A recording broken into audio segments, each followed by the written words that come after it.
Since the dawn of time, before candlesticks, trading software, and the modern calculator, traders have been trying to use math to predict the chaos of the financial markets. No doubt you've had someone try to convince you that trading is all about charts, gut feeling, and watching the news, but deep within the roots of the financial markets is math.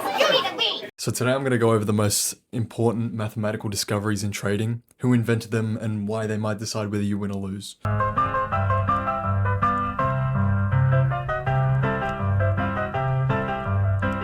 In the winter of the year 1900, a young mathematician named Louis Bachelier walked into the University of Paris. In his hands, a thesis that would completely change the financial markets forever. The thesis was named the theory of speculation. In it, he stated that price drifted through time like particles in the air, following what he called a random walk. Unpredictable and chaotic, but statistical. His work introduced the first equations describing volatility, probability, and price movement. Now, this idea of a random walk was brilliant, but it had a major flaw. It allowed prices to drift below zero.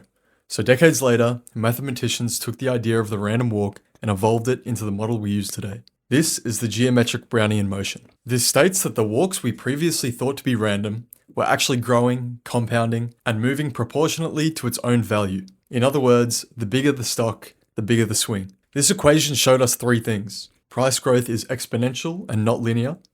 Volatility scales with price, and price can never go negative.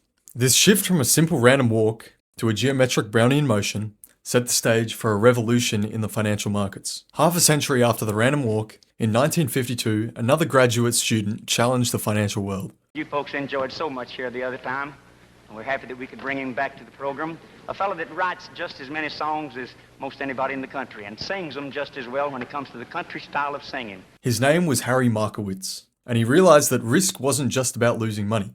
It could be measured, predicted, and optimized. Markowitz theorized that the risk can be displayed in the variance of returns, and by combining assets, you could reduce that risk without sacrificing performance. This was the idea of diversification, the foundation for every modern portfolio, the basis of ETFs, pension funds, and wealth management. What are you going to do? You don't know. You've got the army, you've got job choices, you can go to graduate school, but what do you do? They're not bad choices, none of them are, but it's the idea of working you go. 12 years later, in 1964, a man named William Sharpe took Markowitz's idea and distilled them into a single equation, the Capital Asset Pricing Model, or CAPM. For the first time, the market had numbers to describe how assets behave. The risk-free rate is the baseline, usually the 10-year US government bond yield.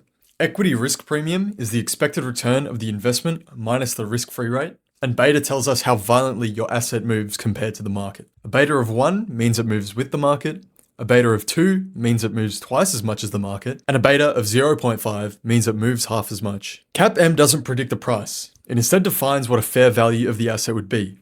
This is the fair value. If you've ever heard ICT or TJR talk about a fair value gap, this is where the idea of a fair value derives, but those have no correlation with actual fair value and no predictive value whatsoever. If the CAPM decides that the stock is worth more than it was not long ago, the price will rise to meet the expectation, and it could rise quickly. This could leave a gap, but there's no expectation that the gap will be filled like some of these gurus will have you to believe. Now, alpha is what remains after risk is explained. Alpha is the difference between what CAPM says you should earn and what you actually earn. Positive alpha could indicate skill or luck, and negative alpha shows the opposite. Understanding this is crucial to becoming profitable. Most traders don't fail because they have bad psychology or don't follow their rules. They fail because they mistake beta for alpha. The problem with this is that a trader who makes 30% by taking on a lot more risk and being reckless is seen better than a trader who makes 15% with discipline. So the market needed a new metric, and William Sharpe was back with the solution. This is the Sharpe ratio.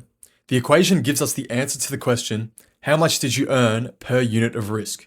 This is calculated by taking the return and subtracting the risk-free rate, then dividing that by the volatility or the standard deviation of your returns. A Sharpe under 1 means you're taking on too much risk. A Sharpe of 1 is acceptable, and a Sharpe of above 2 is what we strive for. This is how hedge funds compare strategies, how capital gets allocated and traders are judged. The Sharpe ratio was game-changing because it didn't care about your win rate or how exciting your returns were. It only cared about efficiency.